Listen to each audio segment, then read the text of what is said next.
All right, here we go, guys. Early in the morning, mid-June, Juneteenth, actually, today, June 19th. So, no charter today. My boat is actually getting hauled for some maintenance, fluid changes on the engines, touch up on the bottom pane, some spots that we didn't calculate correctly, getting a little grime on the boat above the water line.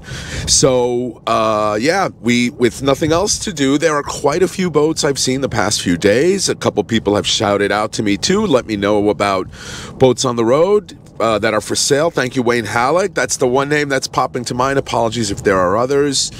But yeah, we're gonna tour these boats I've not seen yet. There's a really nice Bertram, I think it's a 28, that just popped up this week. There's a big ProLine that I've been missing for a while, and I saw a brand new smaller whaler, I believe in the same spot that a 17 whaler Montauk was a couple videos ago, maybe 2 videos ago, 2 boats by the side of the road videos ago. So we'll see what we find. It's the middle of the summer. This is, it's not the middle of the summer, it's the beginning of the summer. This is prime time to get a boat sold, right? It's still early enough. You have June, July, half of June, all of July, all of August, into September ahead of you here in the Northeast, where people can get, you know, some family boating in. We'll see what these boats cost, and, you know, whether I think they're worth it or not. And we'll check back in when we head to the first boat. I'm not exactly sure which boat I'm going to hit first, but we'll check in shortly. All right, first boat we're going to look at, and I just pulled out a 7-Eleven, got some coffee. I was a little discombobulated in that intro when I was leaving home. Yeah, just a little out of sorts this morning. I think I needed my coffee to get me going. So, first boat Wayne recommended. He said a ProLine off an auto body shop here in Mattituck. I have a feeling I've reviewed this one. A couple people have sent me here, even though I've definitely included this boat in another video. I'm really hoping this is a different ProLine. What are the odds? Because we have another ProLine on this road, so that would be 3 ProLines for sale on this road. But we shall see if it's the same ProLine or not. It's coming up. We're 0.2 miles away, and holy cow, this could be a different ProLine. Well, it absolutely is. Oh, it's a release. Okay. All right. So not a ProLine, but nonetheless, it is a nice little boat, a release. A brand out of Florida that I've looked at the boat shows in the past. Decent boats for the money. They had a 30-footer in New York a few years ago that was relatively cheap. I want to say it was $149.99 or something like that. It was cheap. You'd never find a 30-footer for that now with twin 300s. But let's go see what this boat's about. This looks to be about a 21, maybe 22. Looks like it's in good shape. Nice trailer. Looks like it came from the factory. What do we got? It's a 2018 21-foot release, asking $55, radar GPS stereo, spotlight, many extras, trailer, new batteries, just serviced, ready to go. There's the number, asking $55. It is a nice looking boat, man. It is a nice looking boat. A couple little dings here, probably from docking. Serviced by Hampton Marine in East Quogue. What is this, a 200? It's a 250. So, this is the 4.2 liter block engine. I always like this touch when there's a recess. Oh, this is a little pitch well here. I thought it was a recess for a boarding ladder. There's jump seats back here, so you could seat a couple people here, a couple people there. Nice fiberglass hardtop. There's an electronics box in front of it. There's wraparound plexiglass or that material. Remember, my brain not working yet. Everything looks clean and in good shape, especially for a boat that's 6 years old. Looks like there's a little seat up here too. There's nice little forward seating here. Unobstructed access to the anchor though. It's not blocked by anything there. It's a nice looking deal. I don't know, you guys let me know what you think. 55K. Got HD radar, Garmin. Let's see if we can see what other electronics it has. Nope. But I always talk about this, how when an owner takes the time to, you know, to cover everything up, that shows that they care about the boat. There's a better look at those jump seats. I'm sure there's storage under them too. Yeah, not a bad looking boat. It is bottom painted. Many boats here in the Northeast are bottom painted, and hey, this is like a minor miracle, a bunk trailer. Likely because this trailer was built in Florida. So yeah, big fascination here on the North Fork of Long Island for roller trailers. All right, there we go. The first boat, a 21-foot release, asking 55. Looks like it's in great shape and decent amount of electronics and a really clean trailer too. And you know, we're pulling out of this business, Starlight Auto Body, where we just saw that 21-foot release. This road is colloquially known as Main Road here in the North Fork of Long Island. Its technical name is Route 25, and the only fast food restaurant that I'm aware of from like Jamesport East, the Mattatuck McDonald's. No drive-through though, interesting. But anyway, I digress. I think the 4 boats we're going to look at today are all on this road. So the first one is right there in the real beginning of Mattatuck. That might even be the town of Laurel. I'm not sure. I don't have a town map to designate, but it's very close to the Laurel-Mattatuck border. We're now in Mattatuck, and in about 2 minutes, we're going to hit the second boat, which is a nice-looking older ProLine, twin engines on it, outboards. Looks like it's in good shape. Looks like a really hardcore, mid-sized center console fishing boat. So we'll check back in about a minute when we're in front of that boat, and we'll see what we got there. All right, we're passing Mattatuck High School here on our left, and that bigger ProLine is right there, right in front of us on the north side of the street, the opposite side of the street. Let me see where I can park. I'm gonna pull over here onto side of the road, across the street. So this boat has been here, dare I say, 4 weeks, maybe longer. I actually saw them, you know, putting it out there or positioning it, and I was like, ooh, and I keep forgetting to review it. So yeah, we're gonna finally get to review it. Let's see what it's about. All right, here she is. It's a 25T. It's a 2002, asking 43,000. There's John's number if anybody is interested.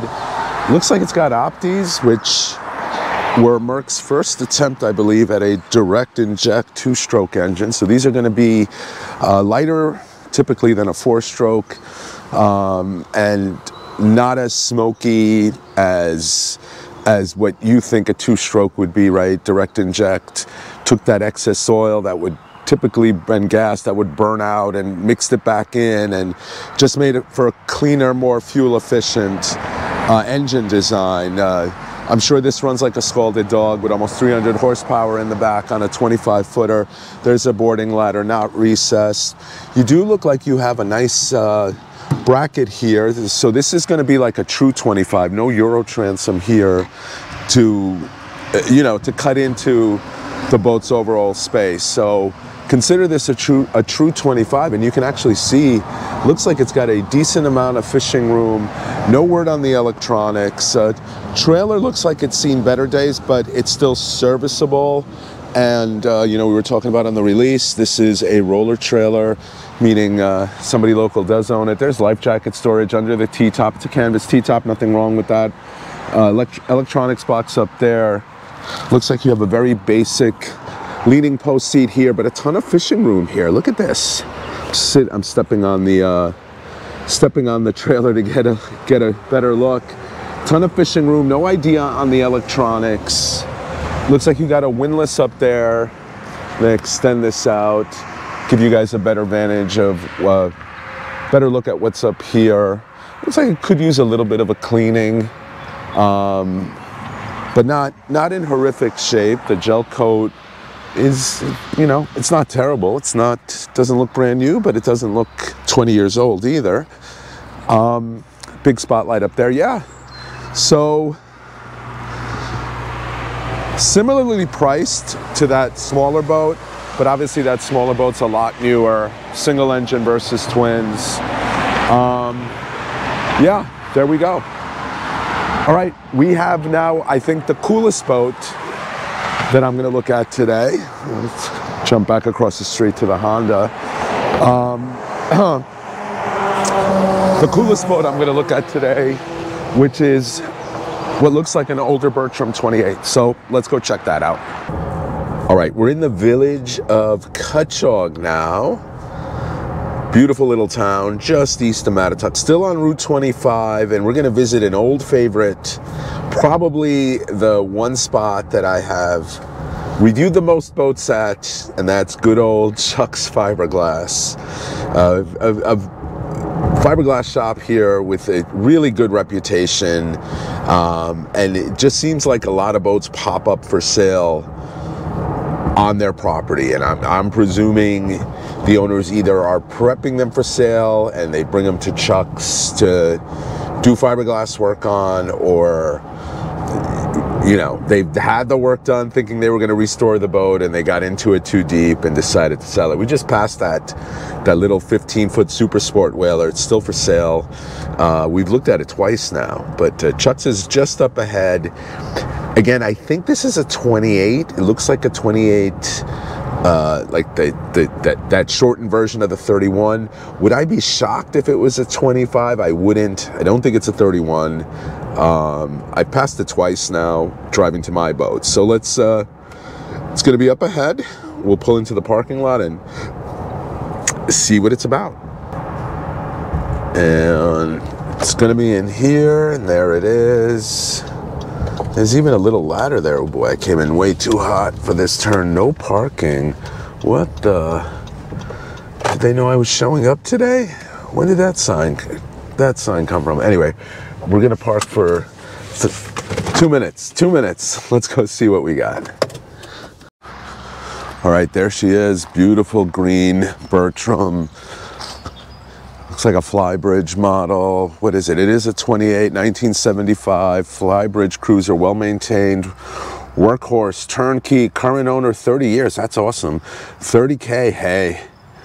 3 stations, yeah, so probably has an outside station, the upper station, and a station in the cabin. There's the number if anybody wants to call.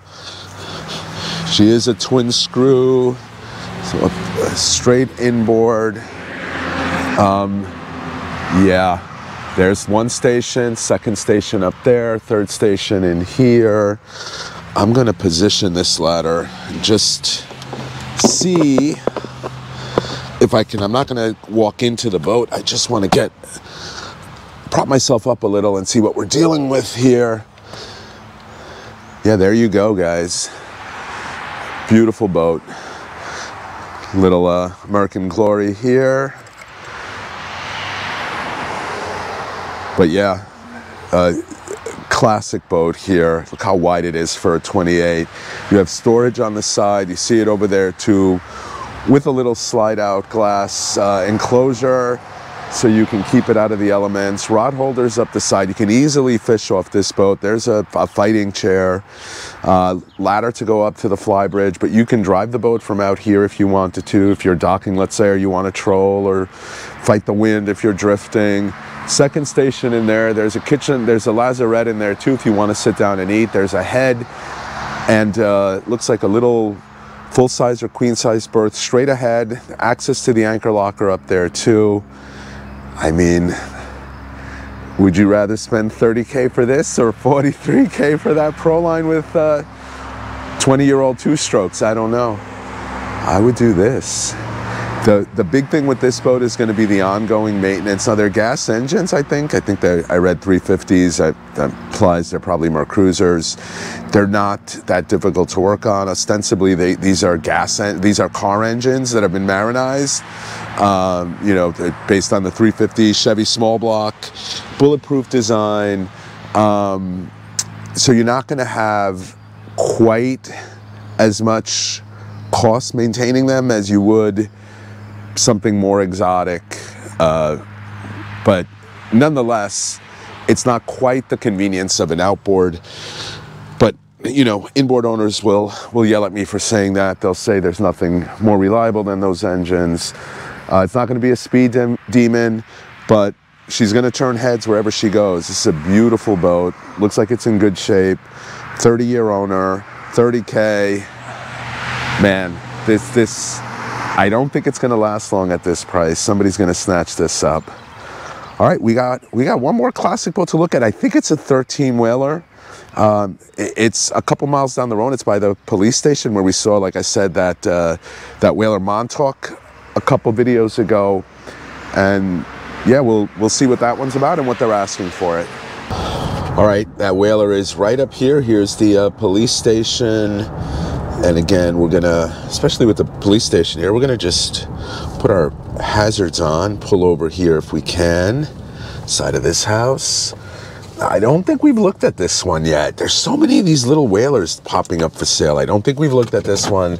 Let's run across the street and see what we got. All right, today's about survival. It seems like we're on the wrong side of the street every time we're looking at one of these. Yeah, I don't think we've looked at this. It's a 1980 13-foot Boston whaler, 6,500 with a 40 horsepower Mercury. There's Rob's number if anybody wants to call him. Nice little deal here. I mean, yeah, somebody's going to say 6,500, but this is a well-kept. I mean, there's not much to this. Even if it had some water buildup, which this doesn't look like it does, these are not hard to rebuild for a backyard mechanic.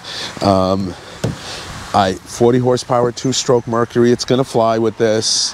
I'm sure you're looking at a mid-30s, maybe higher top speed, which I don't know if you really want to go faster in this. And this is like a great kid's boat. If you have a kid and you've got a little canal in your backyard and you want to teach them about boating, you want to give them something that they're not going to cause a lot of damage in or get themselves in a lot of trouble with, this would be it. Beautiful little boat, 13-foot whaler, 6,500.